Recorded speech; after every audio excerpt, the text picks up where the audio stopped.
Welcome to the Straight Red Card. Today we're going to talk about Major League Soccer to launch a development league in 2022. What does that mean? Is it even a good idea? And I'm pretty lit by this point, Brett. So I don't know. I my first feeling is just confusion. No, that was I was confused. You were upset or disappointed or something. Yeah, I'm so lit that I'm not even disappointed. You've stolen my talking points. Way to go, Derek. I don't have that many I'm color commentary. I don't have that many talking points. I'm sorry. Okay, let me get back to the attitude.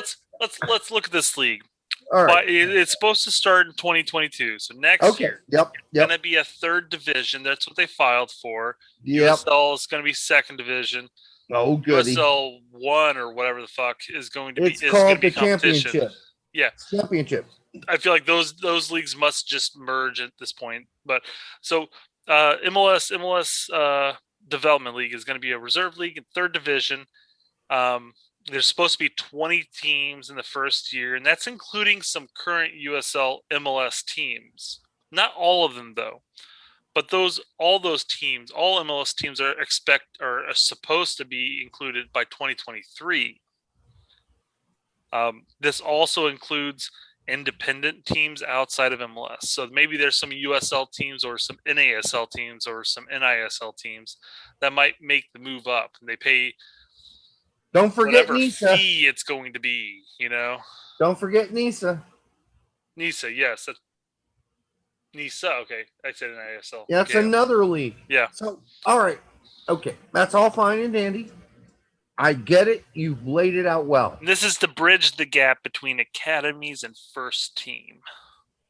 That's already happening. Except that the academy teams that, let's just take New York Red Bulls too. Great who example. Play in USL, right? Yep. Their youngsters are playing and they're bridging that gap constantly and consistently. So is Dallas. Okay, so what's the need for this league? I can't figure it out. We've already got a bunch of teams in MLS that have two teams that play in USL, and they play at a higher level. Actually, they play in the championship, not Division III. Why would you want your development players to play even at a lower level against other development league players who aren't grown-ups and grown boys with grown balls? Yep. I don't get it, Brett. Tell me. Explain this to me. We've had this talk before off air. Because, this is the point that I was going to bring up. Is like, why would you want to go from a league? So Vermes had a quote. Yeah. Where he's like, the MLS USL teams are all about developing for the first team. It's all about developing for the future. Right. And USL teams are all aiming for results. Okay, what's the problem there?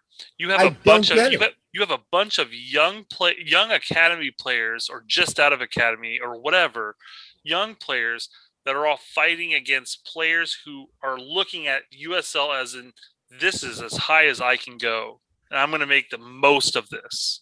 Yes. So they're playing against a bunch of 28, 29, 30-year-olds who are like, this is my last go around.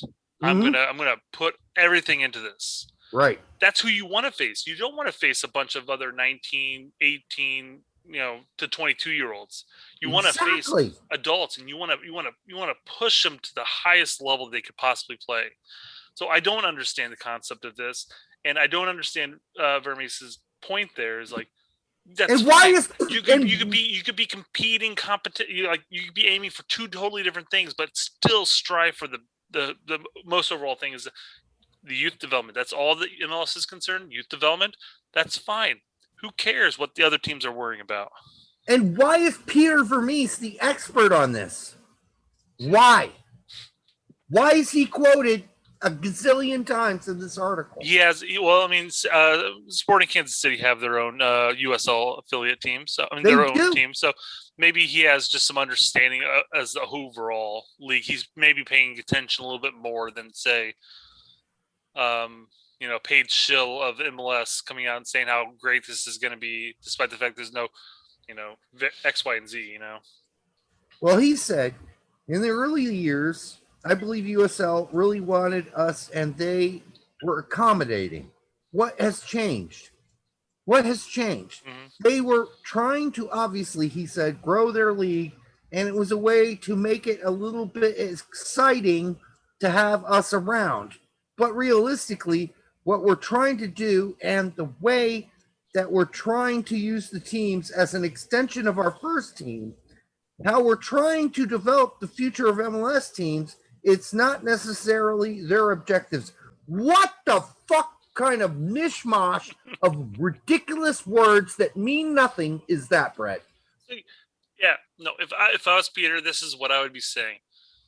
We have Sporting already has an academy development program here where the academy players come up through the Sporting Kansas City 2 team, and they're playing against adults. U15s, what MLS needs to incorporate is they need to enforce the rest of MLS to jump on board. Teams like Chicago who don't have anybody, and what they do is they just ship off 3 to 5 players from their starting 30 or whatever, and they do that instead.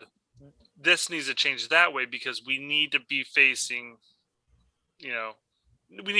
quality players, but we also need to be facing players who are just nitty gritty, going to fight you to the very end. Because that's what you're going to find in CONCACAF, especially when you're doing like CONCACAF Champions League. You're going to find the Mexican teams, but then you're going to be facing a bunch of other teams throughout CONCACAF that are going to be just nitty gritty, fight you to the very end. And you need that exposure. So I don't know. I don't see anything wrong with how it originally was structured with USL.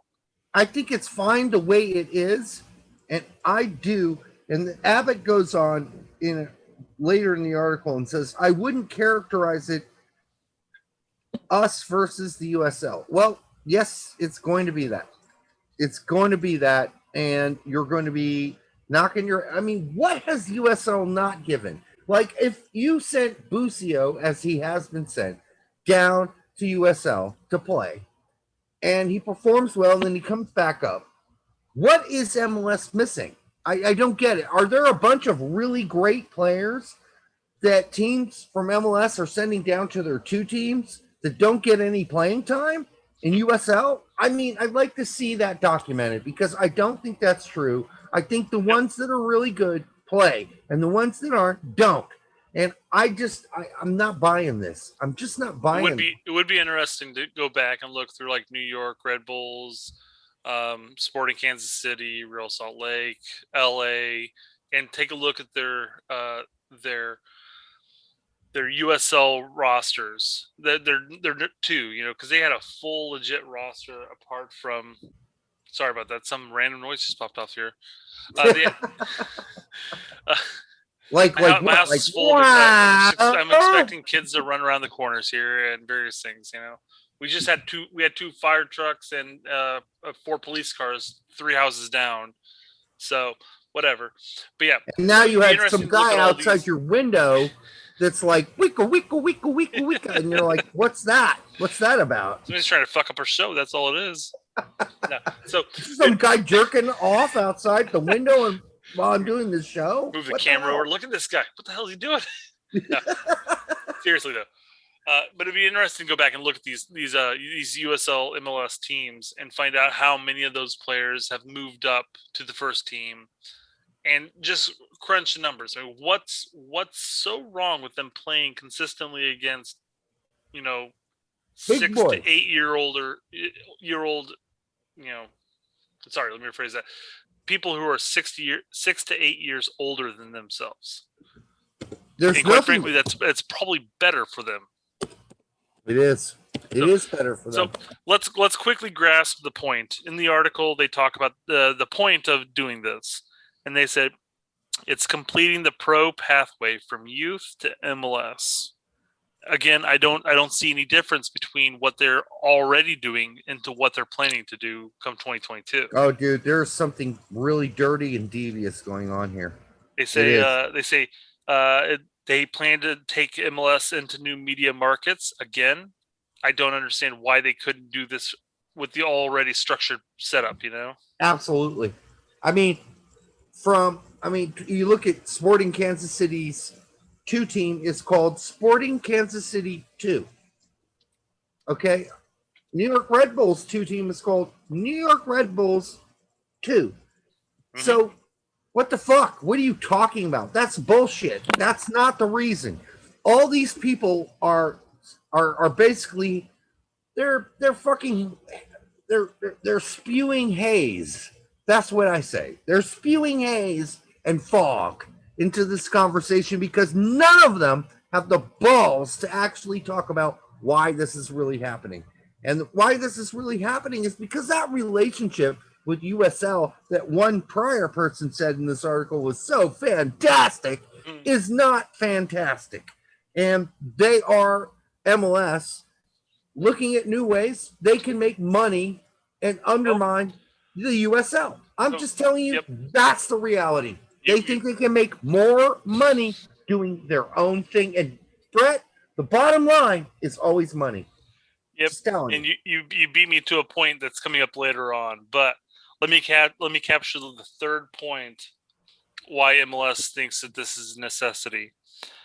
Because it's providing more opportunities in various soccer-related roles to a more diverse pool of candidates. All that means is that they're looking at the opportunities of having a second team in a different market. They could have a CEO, a CFO, etc., all running that specific second organization. So like Chicago could be like in Milwaukee, etc., whatever. Using them as an example. Or Indiana, for that matter, because Chicago already has the foothold with Indiana Fire. But look. One of the quotes as well from Abbott, who's a complete moron, frankly. Okay, so we won't have him on the show. He's a moron. We'll still try that. One of his quotes is a lot. This is how people would watch these new MLS development games, as opposed to them being in USL 2, where there would be actual butts in the seats when they play Louisville City or Indy 11 or whatever. There'd be butts in seats. It would be a real experience for them. And local channels cover a lot of those games. But this moron says a lot will be streamed, the games. And we think there's obviously a growing market for streaming products. Hey, dipshit. Hey, dumbass. There is a market for streaming products that people want to watch. People watch Joe Rogan because they want to watch it. People watch streaming stuff because the product is good. You're not even considering the product. You're just saying, oh, stream shit is good, and this is going to be streamed, and so it will be good. No, that's not how this shit works. You are a complete moron for saying that comment. You're an idiot. An idiot. You should be slapped across the face. I'm sorry, Brett. That comment that I read in this article pissed me off. It pissed me off. Well, and what's funny is counter to that comment, you do have USL that's acting kind of professional when it comes to this. And they had a USL spokesman say, the more pathways there are for young players across the country, the better. We wish MLS success in their efforts and look forward to continuing our work together to grow the sport of soccer in the United States. I know that's just fluff. That's so vanilla. That's so fluff and everything like that. But it screams professionalism. Whereas every quote from a MLS executive or just employee of some form screams you're trying to the powder puff the greed, if you will. And I wanted to bring that up here because I did talk about one thing, that they're filing for Division 3, and that does make a difference. It does, because it dictates the stadium size. What does that tell us if it dictates the stadium size and standards? Well, they can just, they don't have to worry about providing a decent stadium. They can just simply rent out either a college or play it on a high school soccer field. Exactly. Yep. It's pitiful. It's pitiful. Media capabilities. What does that mean? we're gonna see it streamed, whether or not they stream it on an MLS site, or they're gonna stream like on Twitter, or they're gonna stream it on ESPN Plus. They already have connections to ESPN Plus. I think this is just a way that they're going to look at creating more revenue, bigger revenue for themselves, and not USL. This so screams a bunch of MLS executives getting into a room and saying, I like the fact that we have all these academies. They're really expensive, though. And I'm thinking that, like, maybe we could reduce costs somehow. What if we did, like, a development league of just MLS development, and then we wouldn't have to travel so much, and in one way. Well, the thing they fucked up there, because it makes sense that if they were concerned with traveling expensive, keeping it within USL makes more sense, because you have a lot more teams regionally located for you not have to travel to, say, New England 2 doesn't have to travel to play LA Galaxy 2, But I also think they're like, but I think it would be good because we could just have them on the high school field. We wouldn't have to have them on the Red Bull field. We could have them on the high school field, and then we could like compete with the League One USL thing. I mean, dude, something about this is just not right. It's just not right. It doesn't make any fucking sense. It just doesn't, because you're taking your youth players that had to go play against men in USL, and then you're just gonna have boys against boys. No, it's something wrong there, Brett. It just is. So it'll be interesting, because one of the things with Division 3 is that there's no age restrictions. So one has to wonder if some MLS teams, if not a good chunk of them, will simply have purely academy-based teams performing there, where they don't have to necessarily pay a salary. Sort of like how USL, USL Pro or whatever the USL had basically a college-based league that you can perform in, a PDL type thing, where they basically, every team that was in there just sort of looked at the colleges and said, we'll invite this person for 3 months, we'll play games. So, I mean, it makes you wonder if there's no age restriction, if you're just going to have a bunch of 15 to 18-year-olds playing in this league, which is a reserve league, to continue to try to develop players. Now, don't get me wrong, that's nice that it's continued to try to develop, but you avoid a pay structure in that sense. Oh man, there's so many angles to take on this, but I just think that in the end, it's MLS's attempt to get into the lower divisions, and then they're just going to chomp one by one and get rid of USL. And if did you notice that they also mentioned, because they're like, it's going to be 20 teams plus some independent teams. Yes. So there's going to be probably some USL or USL 1 league teams that branch over to the MLS reserve, quote-unquote development league, if you will. They're building competition.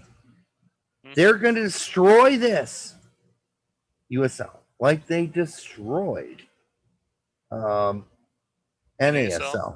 Yeah. They're not the guys over at MLS. They are not lazy sweaters. They are ready to punch you in the face. And they're going to punch you in the face. It might take them a while to wind up. They're winding up.